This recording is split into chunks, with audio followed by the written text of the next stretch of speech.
Thank you for tuning in to Nonprofits Talk. On this show, we discuss topics related to nonprofit capacity building, specifically in the areas of marketing and fundraising. I'm your host, Terrence Harrington. Tonight, our guest is Lori Alpern. Lori is a leading organizational development and social entrepreneurship strategist and advisor. She is principal of Open Door Advisors, which she founded in 2009 to help high-impact companies achieve organizational excellence. Throughout her career, Lori has led numerous companies through growth strategies resulting in new levels of efficiency, revenue, and social impact. Lori is an expert in the social entrepreneurship field, working with clients to wisely plan and manage the triple bottom line of mission, money, and sustainability. Welcome to the show, Lori. Thank you, Terrence. So, Lori, nonprofits are always looking for new ways to raise revenue. And social entrepreneurship is one of those ways that they considered, opening up a business. So talk to us, what is social entrepreneurship? Well, social entrepreneurship really is a way for nonprofits to do new things, new things that generate new levels of social impact and new levels of revenue. Okay. And what we do today as nonprofits and community representatives, community leaders, is challenging. And we're always looking for ways to address issues in the community, new approaches, new ideas, as well as new revenue and new income to support the important work that goes on. And this is not a new field, but it's one that is really has been gaining traction in Chicago over the past 5 or 10 years, and there's a lot of interest in it. Awesome. So what type of planning goes into starting a social enterprise? Can I just wake up one morning as a nonprofit executive and say, well, I want to start a business today? Well, you could, but that would be a very risky proposition. And, social entrepreneurship is the field. A social entrepreneur is someone like you who is engaged in the work. And then a social enterprise is actually the entity. Okay. And it can be a for-profit or a nonprofit. But it is a business that generates revenue in support of the mission. Okay, awesome. Callers, I forgot to tell you that we're talking about getting funding for your social enterprise. If you have any questions about this show, give us a call at area code 312-738-1060. Again, that's 312-738-1060. Now, what are some of the type of financing options that a social entrepreneur can pursue if they've done the due diligence to say that I want to start a business, and their team has come together and everybody's bought into it. So how do they go about getting financing, and what type of financing is available? Now, it's a great question. And, if any of you have been thinking about starting a business or starting a social enterprise business, you know that it is difficult. And the hardest part is really finding that startup capital to launch. And before you look for that capital, you have to demonstrate in the social entrepreneurship field that there is a market opportunity for that business. Okay. And in addition, you have to demonstrate how that business is going to create a social impact. Once you can make that case, it is very similar. Looking for capital, looking for startup money is not all that different than starting a traditional business. Got you.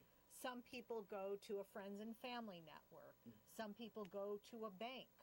What's interesting is that there's also community development finance institutions, many of those in our area, such as Chicago Community Loan Fund, and that are resources. So it is very similar to starting a business.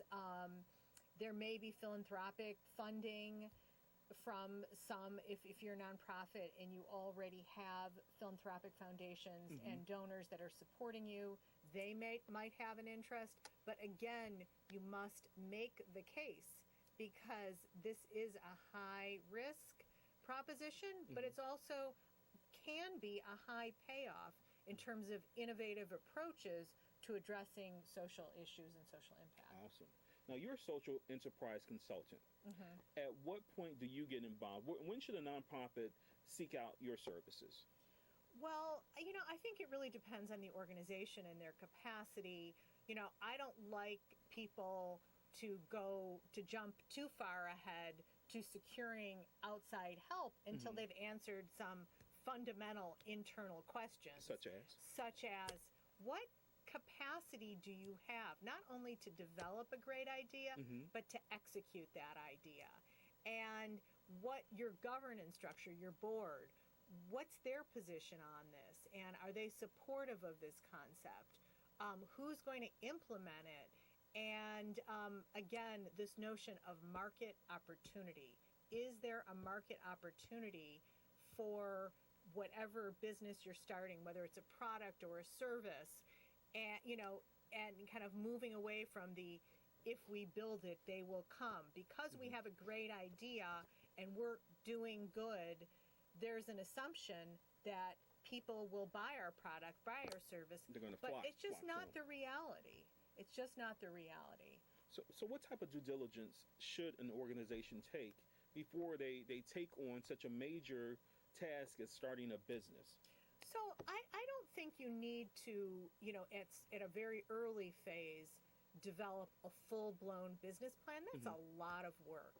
But you can do kind of a summary business plan, looking, taking a kind of a deep dive into what is the core essence of this business, what is the product, what is the service, who is your market, who is interested in this, is there a gap? What are the competitors, what are some competitors that are out there? And what are our startup costs? And be realistic about that. How much is it going to cost to kick this thing off? Right. Do we need facilities? Do we need products? Do we need cash on hand to pay for things? What does that really look like? So a summary business plan and test out ideas within your community, within the network. And if there is some initial interest, that may be time to really talk to an outsider who can help you develop a business plan in more detail. That's when you would come in. Possibly, Yeah, yes. possibly. So when seeking funding for the social enterprise, what type of action plan should an organization develop besides what you just, if everything that you just described was it, or is there anything else as far as the action plan is concerned? Well, I'm very much interested in ideas that can be implemented. There are a lot of great ideas out there, but we need to know if they are feasible. And what does that take for an organization to take that big idea and put it into action? So being very honest, business can be exciting in an early stage when you have big ideas and new concepts. And there is a need in the community for that product or service, but you don't want to get ahead of yourself. So you want to be very honest about the obstacles that are there. I had a small company, a small nonprofit come to me and say, we're starting a food truck. And we love this concept. We know there's a need in the community for this product, and we're going to do it.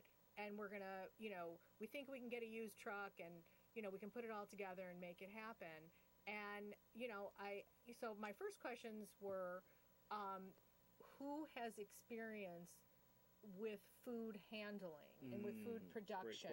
So, what is the content knowledge within your nonprofit, within your organization to build out a product or a service that's competitive in the marketplace?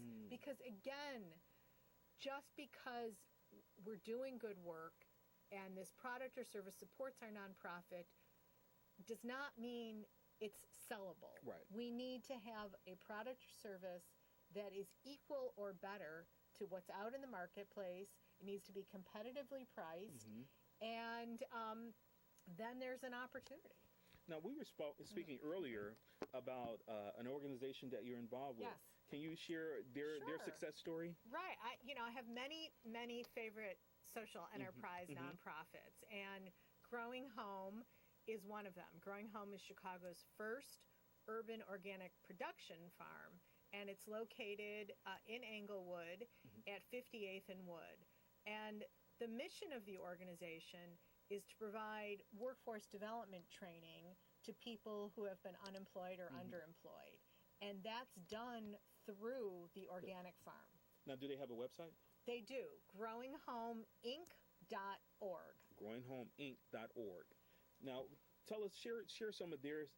What makes them a social entrepreneur enterprise? What makes them a social enterprise is that they are operating a business, this organic production farm, in support of their mission, which is workforce development and bringing organic produce to communities that need it. Okay. So they have what's called an income stream. They sell the products at markets on Wednesdays in Englewood, Saturday Green City Market in Lincoln Park, Sunday Logan Square, and the money that is raised from the sale of those products at those markets goes right back into the mission. So as a nonprofit social enterprise, there are no owners, so to speak, but the greater amount of revenue that can be generated from the sale of those products, the more the organization can grow and expand, the greater number of people they can train, the more facilities and equipment they can provide for the community. And in fact, the organization has expanded because it has been able to generate sales growth over time and is able to continue growing. So they're sustainable now. Working on it. It's a complicated equation for a nonprofit, which we call, what is your business model? So, which means your income is coming from multiple places when you're a social enterprise. It's coming from product or service sales, possibly philanthropic sources, possibly government sources. If you're starting up, you want to think about what is that mix? Okay. What are the percentages? What can I expect my sales to be over the first year, second year, third year, and how does that play into what I need from my more traditional sources of funding? Now, that leads me to one of my last questions that I was going to have for you, but I think it's a perfect time for it right now. How concerned should a nonprofit be about unrelated business tax? So I think, you need to be concerned about all legal and tax issues, and you need to consult with the proper professionals when you go through this process. And there are also resources that are pro bono resources that people can tap into for that kind of early support. But you, as a nonprofit social enterprise, you need to ensure that the revenue is going back into the mission. And that is a key factor to look for. But again, you need to get the right professional advice. This is a business and you want to do things the right way. Now, a lot of people, and we had a caller last week, I think they're under the misconception that nonprofit means that the organization has to be struggling, it has to be, it can't have a profit. Now, with a social enterprise, can the organization have a profit? Well, it depends how you define profit. Okay. What you want to see is revenue generated from that business, and see what percentage that is of your income mix. And if there is profit, which means you have excess money, cash at the end of your fiscal year, that's not necessarily a profit. It really depends on how your accounting system is set up. But as a nonprofit social enterprise, you want to create very solid revenue projections for your business, so you will have an idea of what the revenue will be, what your expenses will be over time, and how that will be reinvested back into the mission of the organization. Got you. So for Growing Home, additional revenue translates into the ability to train more people, bring more people into the workforce development program. And that helps to fulfill their mission, correct? Absolutely. Awesome. It's all about that. Whatever revenue is generated for a nonprofit has got to go right back into the mission. Got you. So if a nonprofit is seeking that startup funding, and they're going after a particular funder, what do funders necessarily look for when you're talking about a social enterprise?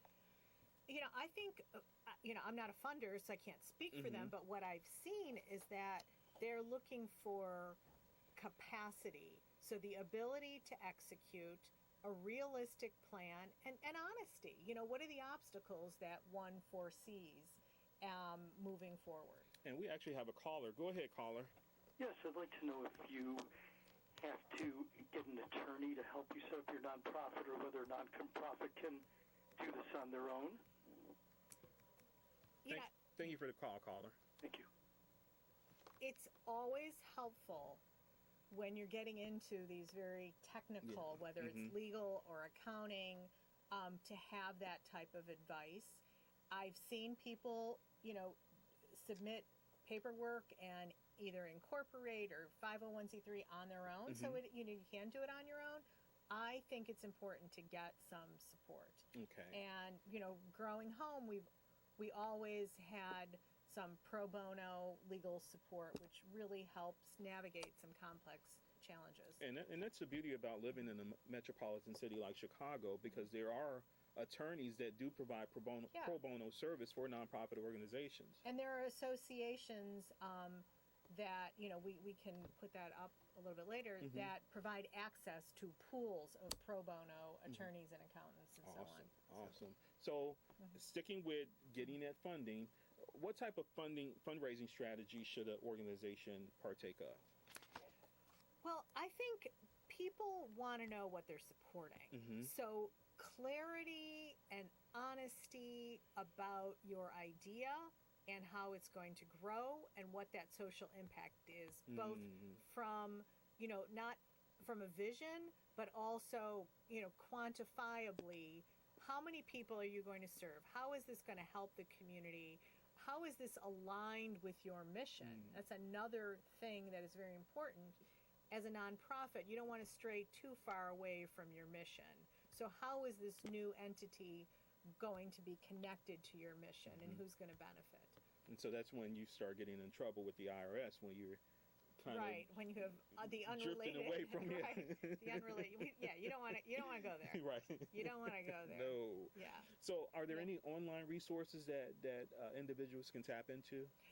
Yeah, I think in terms of social enterprise development, I'm a strong believer in not recreating the wheel, and there is first of all, I think you have to do your homework, and you have to be part of a network.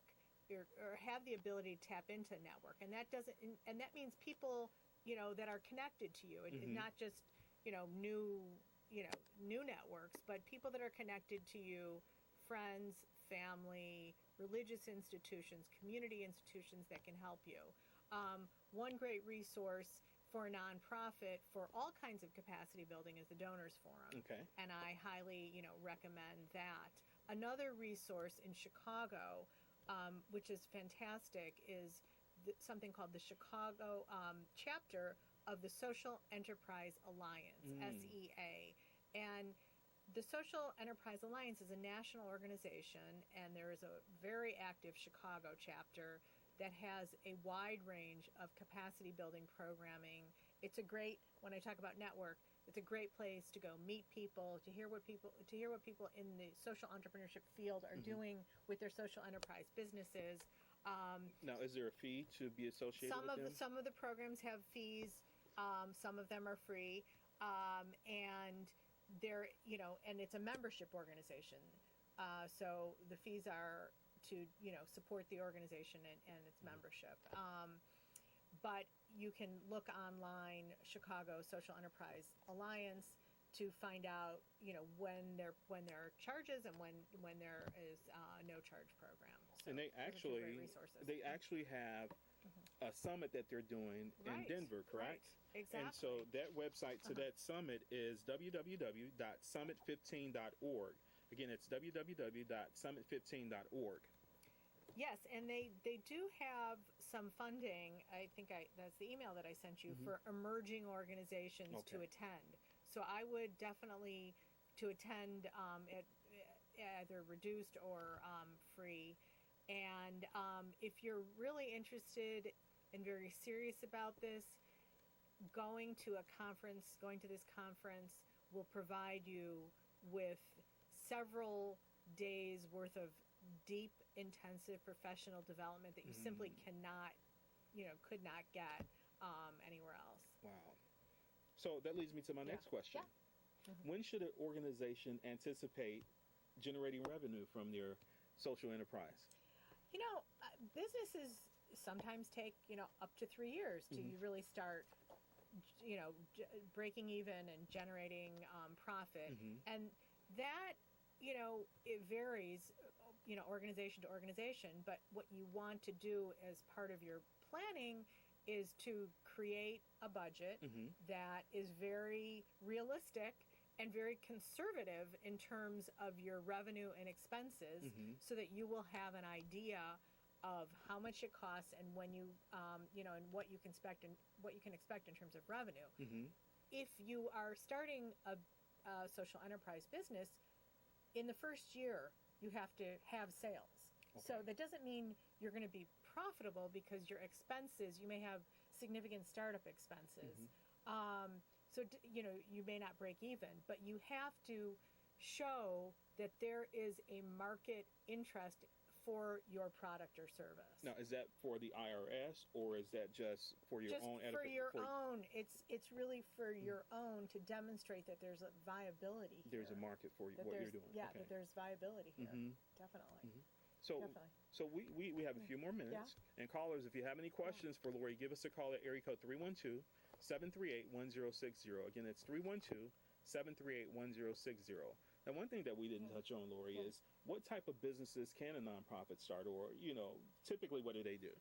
I've seen business, such a wide range of businesses. And let me just tick off some of the wonderful social enterprises in Chicago and elsewhere. Awesome. And again, I encourage you to attend the Social Enterprise Alliance programming so you can meet some of these folks and learn more about them. But Inspiration Corporation, which is a large social service nonprofit in Chicago, started a social enterprise business in 2000.